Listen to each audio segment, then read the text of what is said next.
Hello friends, welcome to unique flowers with Viji. അപ്പം ഞാൻ ഇന്നിവിടെ കോവയ്ക്കയുടെ ഒരു അടിപൊളി ഐറ്റം ആയിട്ടാണ് കേട്ടോ വന്നിരിക്കുന്നത്. കോവയ്ക്ക് ഇഷ്ടമില്ലാത്തവർക്ക് വരെ ഇങ്ങനെ ഉണ്ടാക്കി കൊടുത്തിട്ടുണ്ടെങ്കിൽ അവർ കഴിച്ചോളും. പിന്നെ നമുക്ക് ചോറൊക്കെ ഉണ്ണാനായിട്ടേ ഈ ഒരു സൈഡ് ഡിഷ് മാത്രം മതിയാകും. അത്രയ്ക്ക് ടേസ്റ്റാണ് ഇതിന്. അപ്പോൾ ഇതെങ്ങനെയാണ് നമുക്കൊന്ന് ഉണ്ടാക്കുന്നതെന്ന് നോക്കിയിട്ട് പെട്ടെന്ന് വരാം.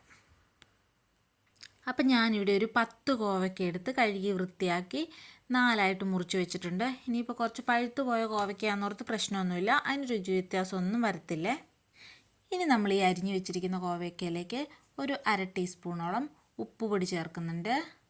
പിന്നെ ഒരു 1/2 ടീസ്പൂൺ നല്ല എരിവുള്ള മുളക് പൊടിയും ഒരു 1/2 ടീസ്പൂൺ കാശ്മീരി മുളക് പൊടിയും ഒരു കളറിന് വേണ്ടിയിട്ട് ചേർക്കുന്നുണ്ട്. പിന്നെ ഒരു 1/4 ടീസ്പൂണോളം മഞ്ഞൾപ്പൊടിയും കൂടെ ചേർത്ത് നല്ലതുപോലെ ഒന്ന് മിക്സ് ചെയ്യാം. മസാലകളെല്ലാം നല്ലതുപോലെ മിക്സ് ചെയ്ത് അതിൽ പിടിപ്പിച്ച് വെക്കണം. അപ്പം സ്പൂൺ കൊണ്ട് മിക്സ് ചെയ്താൽ ശരിയാവത്തില്ല, അതുകൊണ്ട് ഞാനിവിടെ കൈയും കൊണ്ട് മിക്സ് ചെയ്യുന്നുണ്ട്. എന്നാലേ ആ പൊടികളെല്ലാം ആ കോവയ്ക്കയിലേക്ക് നമുക്ക് പിടിച്ച് കിട്ടത്തുള്ളൂ. ഇനി ഇതൊരു 10 മിനിറ്റ് നമുക്കൊന്ന് റെസ്റ്റ് ചെയ്യാൻ വെക്കാം. അപ്പോൾ ഇപ്പോൾ ഏകദേശം ഒരു 10 മിനിറ്റ് കഴിഞ്ഞിട്ടുണ്ട്. പൊടികളൊക്കെ കോവയ്ക്കയിലോട്ട് നല്ലതുപോലെ പിടിച്ചിട്ടുണ്ട്.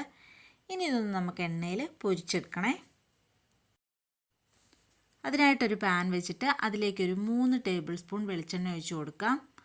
എന്നിട്ട് നമ്മൾ ഈ പുരട്ടി വെച്ചിരിക്കുന്ന കോവയ്ക്ക ഓരോന്നോരോന്നായിട്ട് എടുത്തിട്ട് പാനിലിട്ട് ഫ്രൈ ചെയ്തെടുക്കാവേ.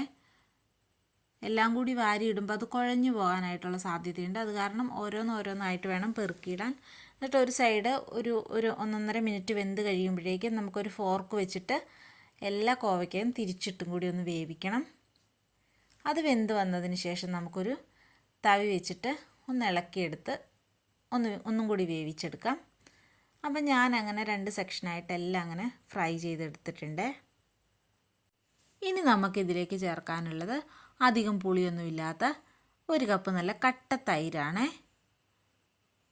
അത് നമുക്കിതിലേക്ക് ചേർത്ത് കൊടുത്തതിന് ശേഷം ആവശ്യത്തിനുള്ള ഉപ്പും കൂടി ഇട്ട് കൊടുക്കാം.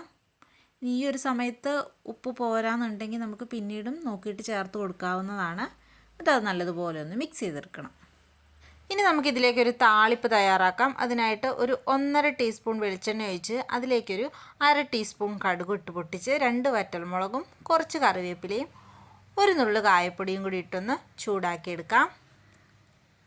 എന്നിട്ട് ഇത് നമുക്ക് ആ കോവയ്ക്കയിലേക്ക് ചേർത്തിട്ടൊന്ന് മിക്സ് ചെയ്തെടുക്കണം. ഇപ്പം നമ്മുടെ കോവയ്ക്കക്കറി ഇവിടെ റെഡി ആയിട്ടുണ്ട്. നല്ല ടേസ്റ്റാണ്. ചോറിന് ഇത് മാത്രം മതിയാവും കഴിക്കാനായിട്ട്. എല്ലാവരും ട്രൈ ചെയ്ത് നോക്കണം.